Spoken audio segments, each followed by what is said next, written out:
meilleur sommelier du monde en 2007, que vous apporte votre partenariat avec Leclerc?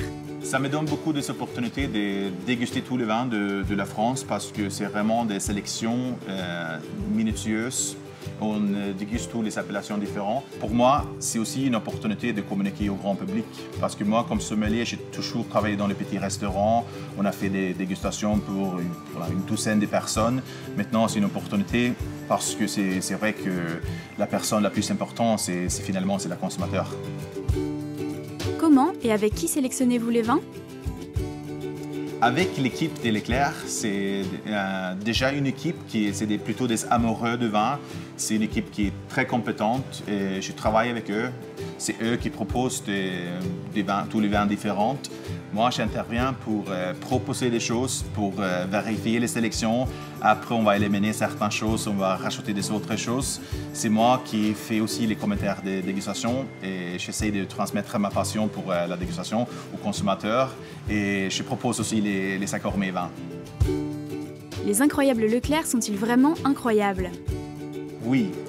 Et c'est vrai qu'un Côte-Rhône à 5 €, ce n'est pas forcément le meilleur vin du monde, peut-être, mais au niveau prix plaisir, c'est vraiment incroyable. Quels sont les points forts de cette foire au vin 2015? Je crois que parmi les points forts, on a beaucoup de vins blancs de 2014, qui est un très joli millésime dans le nord de la France pour les vins blancs.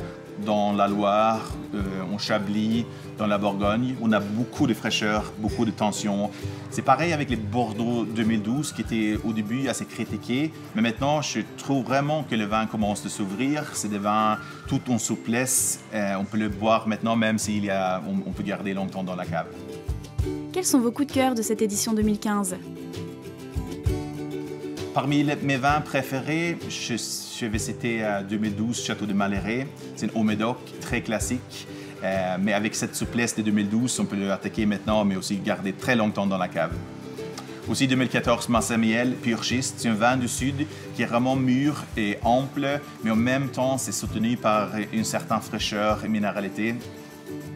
Le 2014 Manitou Salon Fossile, c'est un vin tout en finesse, en minéralité et fraîcheur pour les crustacés, pour les poissons. Très joli vin. Si vous aviez 3 conseils à donner à nos clients? Tout d'abord, investir dans les bons verres. Je crois que c'est une erreur, acheter une bonne bouteille et on sert dans un gobelet standard, on retrouve dans le bistrot là. Ça fait vraiment une grosse différence. Aussi, il faut penser de la température des services, parce que ça reste toujours un problème que beaucoup de vins rouges sont servis dans les températures trop chaudes. Et beaucoup de blancs aussi qui sont consommés un peu trop froid. Beaucoup de consommateurs restent fidèles à un vin, à une étiquette, mais il faut toujours acheter de nouvelles choses. Et au niveau des meilleurs vins, il faut essayer aussi, parce qu'il n'y a pas vraiment de règles. Moi, je propose des accords meilleurs vins, mais il faut toujours oser et s'amuser.